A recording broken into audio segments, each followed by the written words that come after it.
कुछ गंदा लोग घर में आ गइल बड़ा, ऐसे घर अपवित्र हो गइल बा। तई भइला कि गोबर से लिप पोत के पवित्र कर लिहल जा।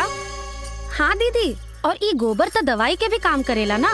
एकर महक से दिमाग के गंदा कीड़ा कुल मर जाला। कितनी घटिया सोच है तुम लोगों की। जानवर का लैट्रिन लेके हाथ से फैला के पूरा गंदा कर रहे हो घर।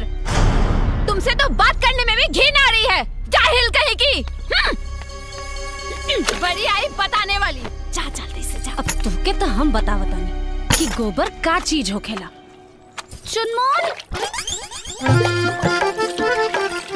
जल्दी आवा।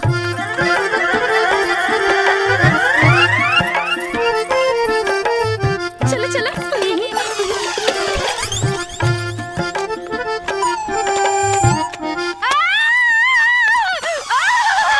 मुझे खुजली हो रही है, मैं क्या करूं?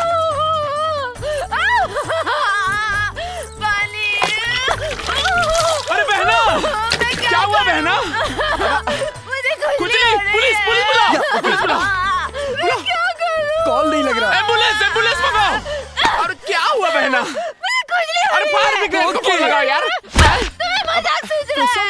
अरे यार, एक खुजली तक गोबर लगावला से जाई ना। हाँ दीदी, लेकिन ये गोबर के छुई है कहाँ?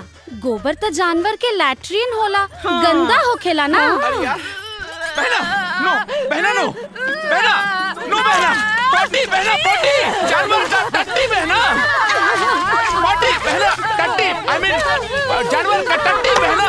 नो, क्या करूं मैं बहना?